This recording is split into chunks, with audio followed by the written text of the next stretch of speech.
The St. Louis Cardinals made multiple trades this offseason, acquired a lot of young talent to add to their organization. And we've got one of those new faces with us here today on Locked On Cardinals.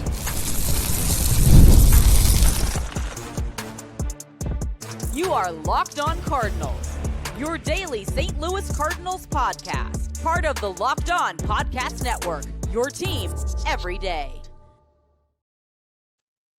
Hey there, Cardinals fans. I'm JD Hafford, a former national radio sports anchor, born and raised in St. Louis and a lifetime Cardinals fan, and welcome to another episode of Locked On Cardinals, part of the Locked On Podcast Network, now the #1 sports podcast network. So big thank you to our everydayers for getting us there. If you're new to the show, welcome aboard. Hope you enjoy the content. This is a show that serves Cardinal Nation, gives you all the info about the birds on the bat. And today, we have got ourselves a guest, one of the guys that was brought over in one of the multiple trades that happened this offseason. If you would, please welcome new Cardinals pitching prospect Blake Aita into the show. Welcome in, man. Thanks for making some time and hanging with us here today. Of course. Nice to meet everybody. So spring training's opening up. You're in Jupiter. You've been there for a little while now. How have things been going for you? And tell everybody how long you've been there. Yeah, no, I got here January 18th for early camp. They've been building the new facility down here in spring training. So we finally got in there this week. It was kind of a rough, gritty thing going in the 1200 facility. We're showing up in our outfits with our dirty clothes from the day before, getting all the laundry done, but it was great. It was great. I wouldn't trade it for anything. It's good to be down at the facility, down in the complex, getting ready rather than being at home. So loving it. Jupiter's a great area. Just got moved into a house out of the hotel, so everything's good. Everything's good. Yeah, not a bad spot to do your spring training in here for a little while there, to be in Jupiter, Florida. Beautiful, beautiful area. Before we get into things as far as what's going on with the Cardinals, I want to give the listener some background about you growing up. Born in Tennessee, but you went to high school in Georgia. Did I got that right? Yes, sir. Yes, sir. I was born in Hermitage, Tennessee, a little city outside of Nashville. So born there. All my family's still there, but we moved for my dad's job when I was like 6 years old. So been pretty much raised in Georgia, but born in Tennessee. All right. Now, how did you get into the sport of baseball? Was it something that, that was always kind of a sport that intrigued you, or did you have aspirations to play other sports like all of us? Like, we all at one point were like, I can play football. And then we're like, wait a second, baseball is kind of my thing instead, all the physicalities that go on with that sport. Or was it always just baseball? Well, so when I lived in Tennessee, I played some soccer as a little kid, but I didn't play like t-ball or anything like that. And then when I moved to Georgia, down in, I guess, more into the South, all my neighbors were playing wiffle ball and stuff like that. And when I got introduced to that, I was like, Mom, Dad, can I try baseball too? Like, can I play both? They're like, yeah, for sure. Played one season of baseball, fell in love with it. And I was like, hey, can I quit soccer? And so stopped playing soccer, started playing baseball for good. And I mean, I've been playing baseball since. Never really was the multi-sport athlete. So just been baseball since I moved to Georgia for, I mean, almost 17 years now, 16 years now.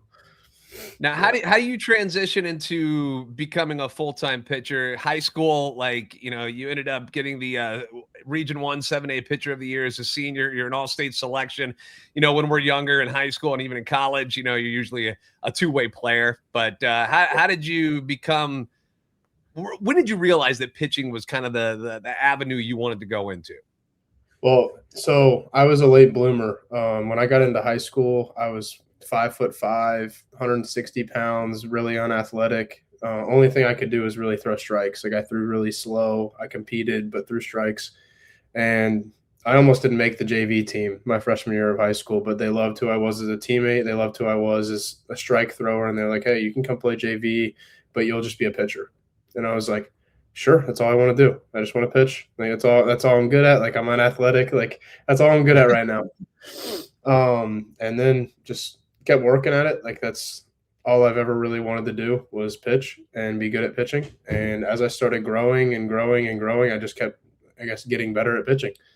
And so that all kind of clicked during like COVID, and that was my junior year of high school. And when I decided to hit a growth spurt, went from about 5'7", 5'8" to 6'2", 6'3", where I'm at now, and gained about 30 pounds, and everything just started to click. So it was, I guess, just pitcher from the start. I mean, I guess I did the two-way in like middle school and stuff, but I wasn't like most people where they hit and stuff in high school. I've just been straight pitcher. Now the growth spurt, who do you give the recognition to? Your dad, your mom? Whose side of the family gives you the size that you ended up coming at? Both of them. My mom is 5'10", my dad's 6'3", so both of them.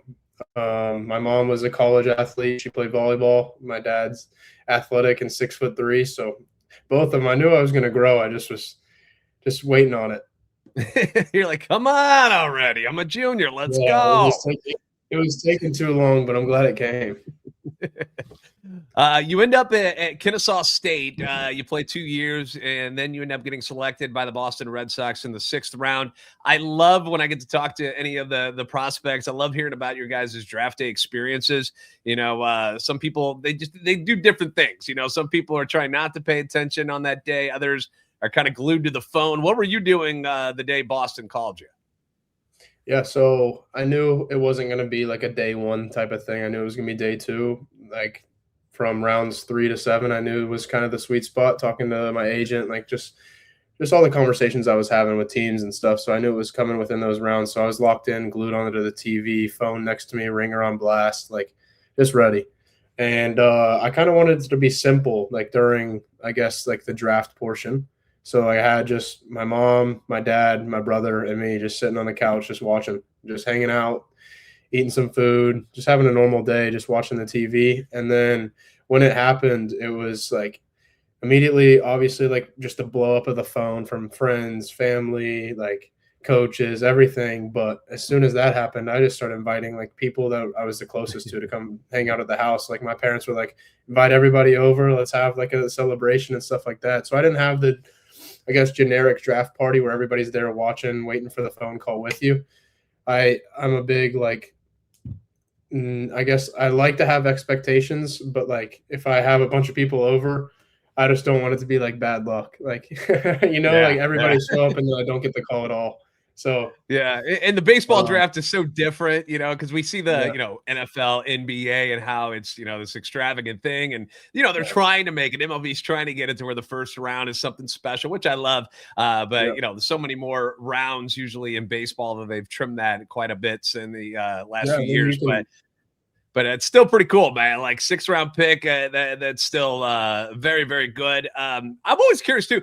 When you get drafted, and you get on the phone with whoever it is with Boston, I don't know if you talk to their GM or whoever it is, but do you guys get like any care packages to say like, hey man, welcome aboard. Here's like some hats and t-shirts. You guys get any merch or anything like that when you get picked? Not when you get picked, but like usually after you get picked, you're down at the complex the next week. So when you get down to the complex, then you get a bunch of stuff. So like I got drafted, and then it was like I got a call that night or the next day, and we were talking about like what's going forward, and they were talking about like, hey, like you're gonna like, I think the draft might have been earlier in the week, but it was like, hey, Friday, Saturday, like we're gonna have you fly down. And I was like, oh, I'm just gonna drive so I can have my car. But they were like, yeah, get down by Monday. So it was less than a week. I remember that. But so when you get down there, your locker's full of some stuff, some shirts, sweatshirts, shorts, everything you need. So it's pretty cool when you get down there. Excellent. Well, now we're in our next segment. We're going to move on, talk about your first moments as a professional, and of course your trade to the St. Louis Cardinals. We've got more with Blake Aita coming up next on Locked On Cardinals.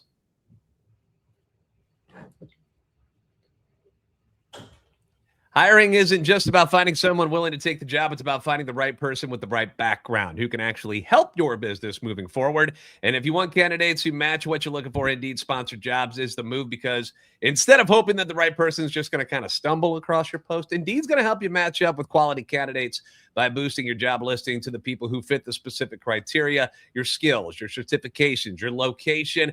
What I like about Indeed is that you can get specific and target exactly what you need. It saves time because you're spending less energy sorting through mismatches and actually talking to people that you want to talk to. And with sponsored jobs, your post will get seen by candidates who are actually a good fit.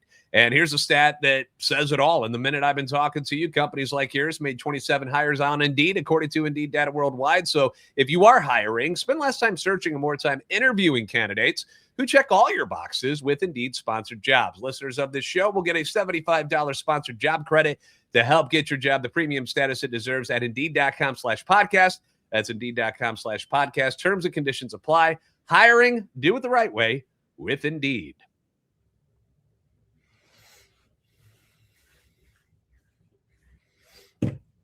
Thanks again for making Locked On Cardinals your first listen of the day. Thank you for making Locked On the #1 sports podcast network. You already live your team every day. Take it up a level. Go ad-free. No interruptions. Members-only Discord. Check it out at lockedonstlcardinals.supercast.com or check the link in the show notes. Cardinals pitching prospect Blake Aita joining us here today ahead of the official opening of spring training. But as he mentioned, he's been down there working hard since January. Let's get into the pitching side of things. You've done both starting and relieving in college and in the pros when you're with Boston's organization. Do you have a preference, or does it not really matter? Just want to get in the game?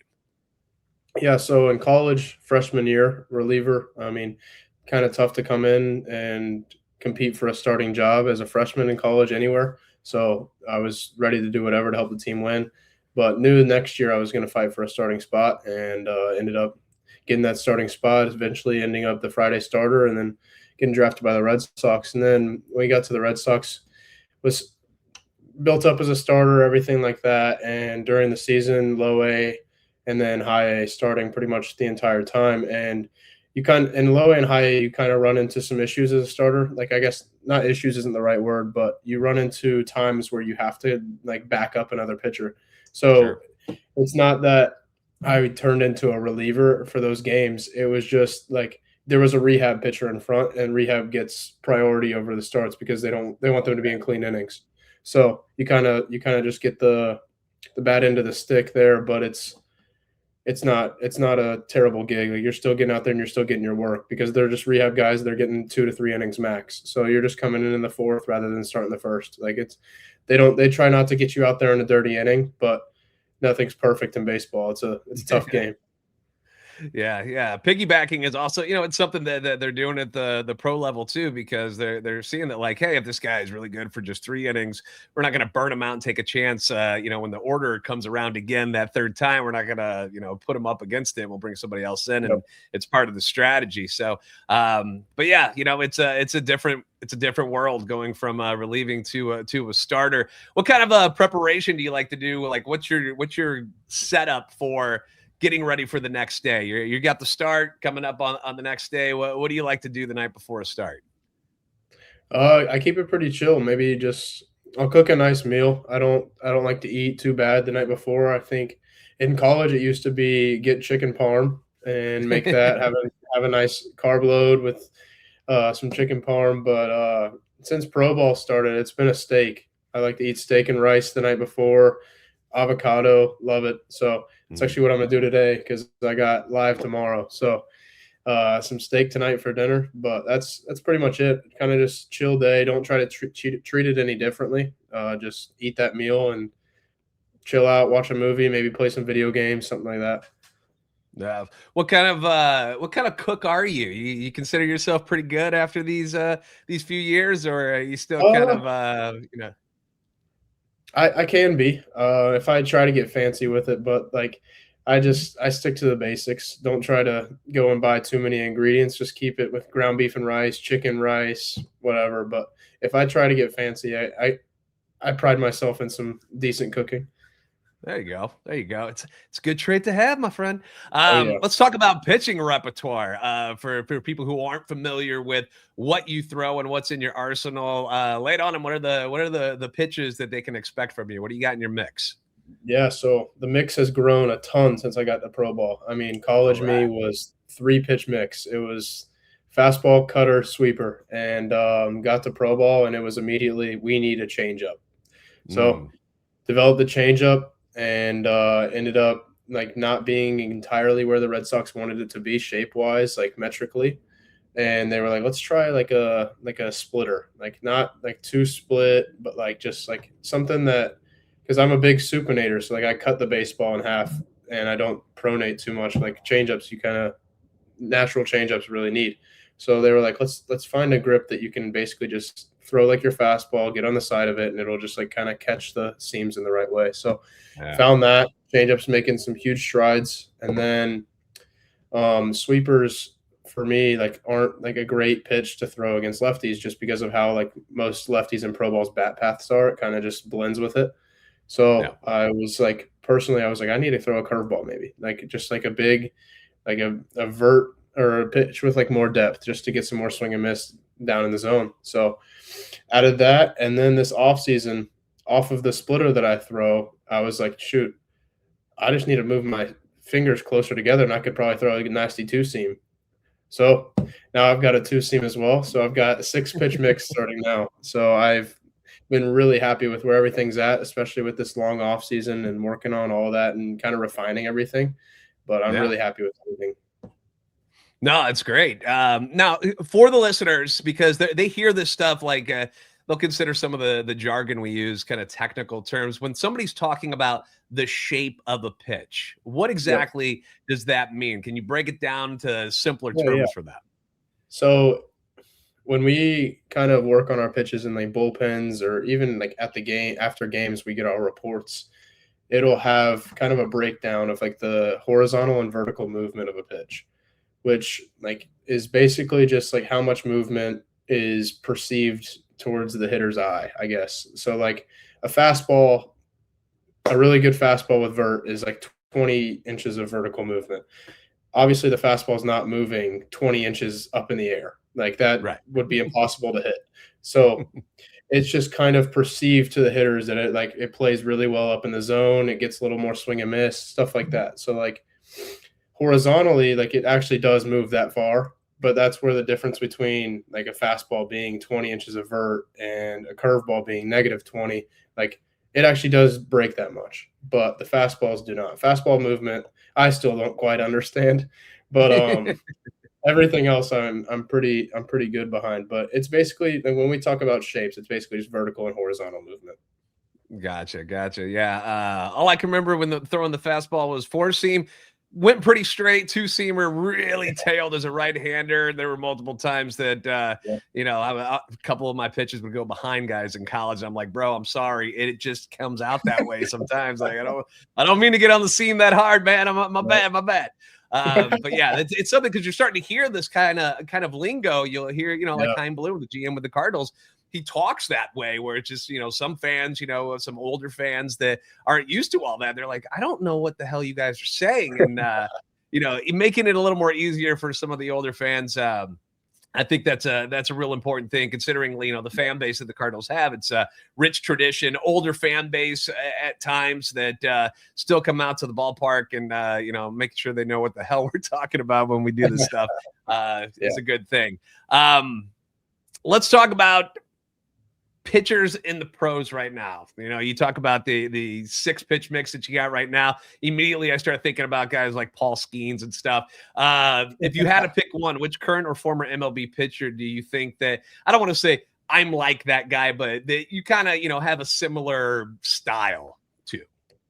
Shoot, I don't know. I haven't really gotten there, because like I said, like last year or a year before, I was just a 3-pitch guy, so it's all still kind of new to me. Like I don't really know who to compare myself to, but I will say for the Cardinals fans, like, and I know we just traded him away for some of my Red Sox teammates, but I do like the way Sonny Gray pitches. Like I do see that like a lot, pretty similar movements in the pitches, a lot of strikes. So, I mean, I wouldn't say I'm completely like him, but I could see some similarities.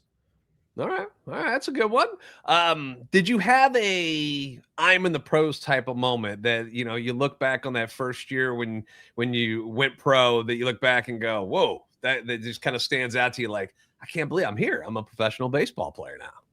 So not really like in season games wise. I guess the only thing I could say in season games wise is maybe just like the depth of the pitching in every org is like just madness. It's 95, 98 out of every reliever on like good affiliates and stuff like that. And I was like, wow, that's professional. Like that's crazy. But for me personally, probably in spring training last year, when the big league guys don't have a game and they just come and hit off the minor league guys, just facing like Rafi Devers, like that was sick. In my first spring training, like I haven't even pitched in an inning yet, and I'm facing this guy. Like that's pretty cool. Did you give him a little chin music? Say, hey, I'm here. Look out. No, he actually he rolled over a weak ground ball to the first baseman on a That's what we changeup. like to hear. Yep, got it. Righties getting those lefties out. That's what we like to hear. You mentioned, you're with Boston, and then we get the trade, man, and it's right before Christmas is when this goes down. Where were you when the trade happened, and when you found out, and kind of what was your reaction? Because it's got to be a weird situation. Be like, say what? I'm going where? So funny thing, I am on vacation with my family and my girlfriend in Mexico at an all-inclusive resort down there, and we're eating at this Japanese spot about to get cooked for us. I just ate some sushi. We're about to get them to cook hibachi in front of us, and I've got my phone face up next to me on the table, and I got a phone call from the Red Sox farm director, Brian Abraham, and I'm like, whoa, I don't receive phone calls from him very often. Like, yeah. I just finished my first year, had a pretty successful year. I don't think I'm getting released. Like, it's a little early for that. Like, yeah. I look at my girlfriend, I'm like, I'm getting traded. So I answer the phone call, put it next to my ear, and there you go. I'm getting traded to the St. Louis Cardinals. And there was actually never really a negative thought behind it, or really kind of like a shocking moment behind it. I was like, wow, because it was a second trade from the Red Sox to the Cardinals that offseason. And Heim made it pretty obvious that he's trying to build young and take that rebuild pretty seriously. So I was like, dude, this is a great spot for me. This is going to be an amazing like process to be part of. So I haven't really had a negative thought about this move since that phone call. I've been super excited and super happy to be a part of what the Cardinals are doing. And but my roommate from the Red Sox, Brandon Clark, he was in the trade a month earlier. So right after I called my agent to tell him about the trade, it was an immediate text to him. He's like, coming with you, bro. And that's awesome too. Like, you know how like if you would go to like, I don't know if you ever went to like summer camp or anything, but to have a buddy, that you're like, yeah, cool, man, he's coming with me. That's probably got to be a kind of soothing feeling, and to make you feel a little bit better about things, because it's always a little awkward having to go to anything new, whether it's a new job, and that's kind of what you're doing. Like you're switching organizations, and and you got traded for a big guy. Getting traded for somebody like Willson Contreras, I feel like it's got to be kind of cool to be like, I got dealt for a World Series champion, multiple All-Star catcher. That's kind of neat, right?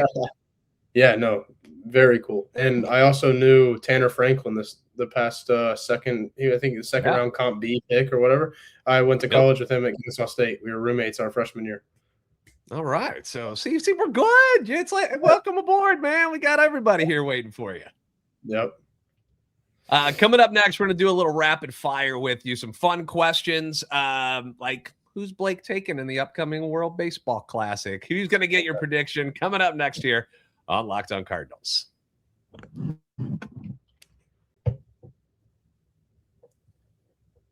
The Winter Games are officially here, and if you're anything like us, you're looking in for events that you only get to see on the biggest stage every 4 years. The alpine stuff, the skiing, the luge, and all that stuff. And that's why, if you're going to follow the Winter Games, do it on FanDuel. Just makes sense. From medal counts to individual events to finding your angle on the sports that you care most about, FanDuel gives you more ways to stay connected to the action. I mean, can't tell me you haven't watched curling. We all do. Admit it.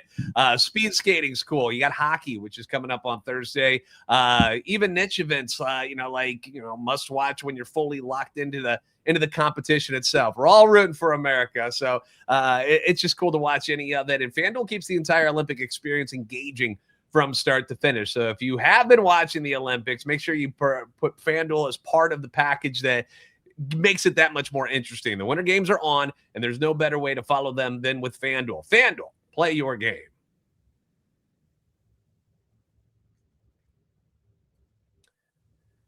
Once again, thank you for making Locked On Cardinals your first listen of the day. Thank you for making Locked On the #1 sports podcast network. We've got Cardinals pitching prospect Blake Aita here with you.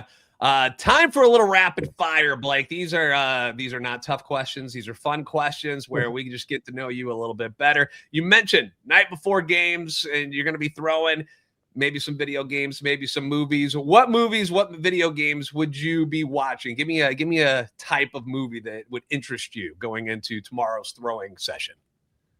Usually it's in between action or comedy, but night before a game, definitely some comedy. Get the juices flowing, get some laughs. My favorite comedy movies got to be any of the Will Ferrell movies, but we'll choose Talladega Nights. Great movie. Right. Yes. Don't put that knife in your leg. Don't do it. Yep. What about music wise? What kind of stuff you got on the old iPod? And what are you listening to these days when you're working out? So when I'm working out, it used to be a bunch of just like rap music, just kind of upbeat, loud, just something just to kind of get moving. I love country music, but I can't work out to it. I don't know how people can do that. I can't work out to country music. But recently I've got into house music, like dance music, like DJ stuff, like stuff like that, like just kind of keep the beats instead of like words I don't understand with rap music. So so recently been into that.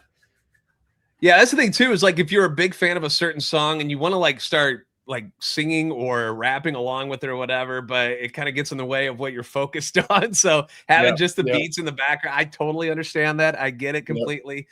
You know, when you bump into people at the gym and they're like singing it out loud, you're like, will you shut up? I'm trying to do my stuff over here. Will you knock off?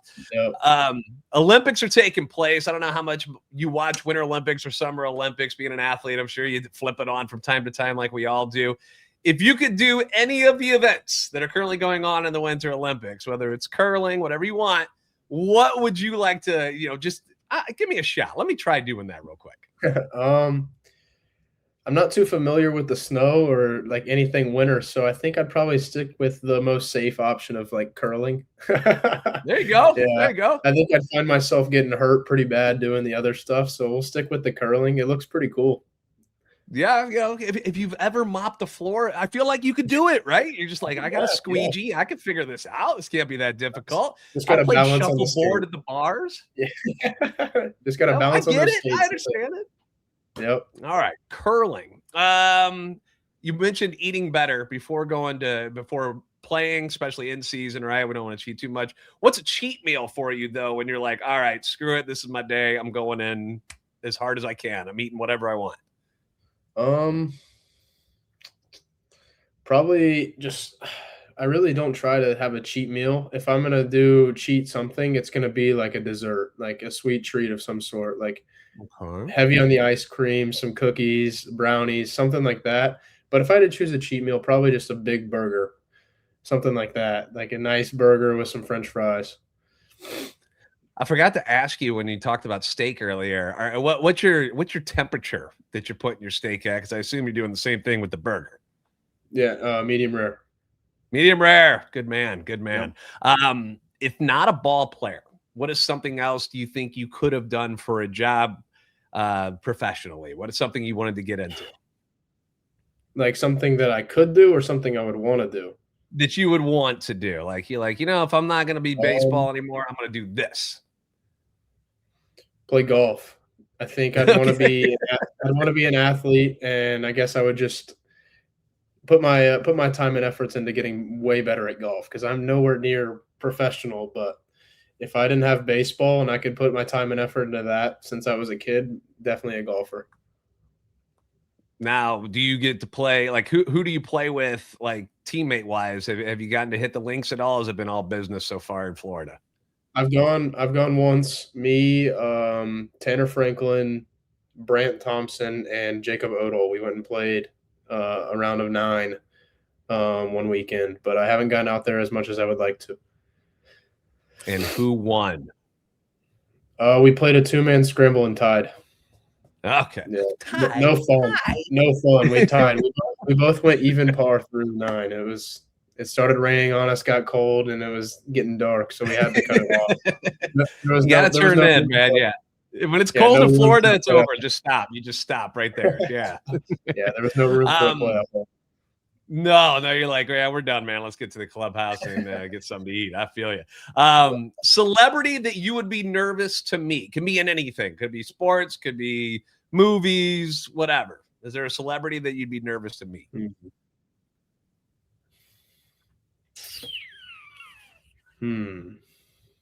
Trying to think.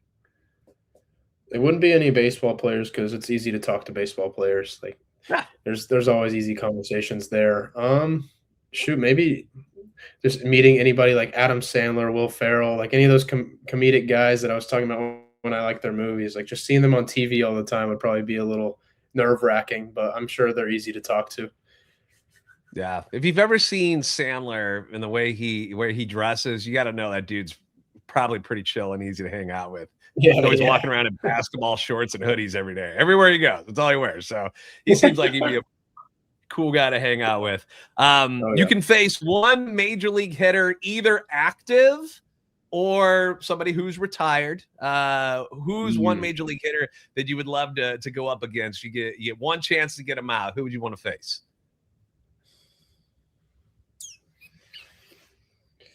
Prime Mike Trout. That guy was unbelievable. Yeah, in his prime. Yeah, and they still, what's funny about Trout too is like everybody's like, downside of his career, had like an OPS plus of like 130 this past year, and he's so bad now. It cracks me up. Yeah, that's how good he really was. That's how good he was. People didn't get a chance to watch him when he was in his prime. That dude's an absolute monster. Speaking of Trout, who was on Team USA. The last time the World Baseball Classic came around and is not on the team, unfortunately, this time around. At least we don't think so. Corbin Carroll just got hurt, so maybe there's a slot that opens, and maybe we can get Trout in there. But who do you think is going to win the World Baseball Classic? All these teams are awesome. There's really no wrong answer here. Japan got it last time. Team USA, pretty freaking good. Is anybody standing out as far as the roster goes? And you're going. Yeah, no, Team USA, this is the best roster they've had in a long time. I think this has got to be their year to get back in there. But I mean, I'm saying that a little biased, but if I were being unbiased, I think the runner-up team would probably be the DR. That team's unbelievable too. Yeah, that team's unreal. But I think USA gets it this year. No biased opinion. Yeah, it feels good. I mean, seeing Skeens and Scooble at the top of the rotation there, kind of hard to beat that one. It's pretty good. Cy Young Award winners this past year, not too shabby. No. You mentioned that, and I'm going to get a little personal for the last question. So you mentioned that you got a girlfriend. Valentine's Day is coming up, bro.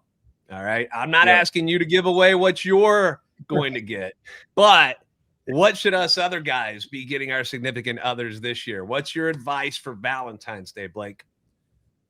So she's coming down next weekend, not this weekend. But so this weekend, it's kind of tough to do it during long distance and stuff like that. But I'm gonna order some flowers to her house, and I think we're doing like pick a meal for each other, like on DoorDash. Like, she orders me something and I order her something, do something like that, and then watch a movie.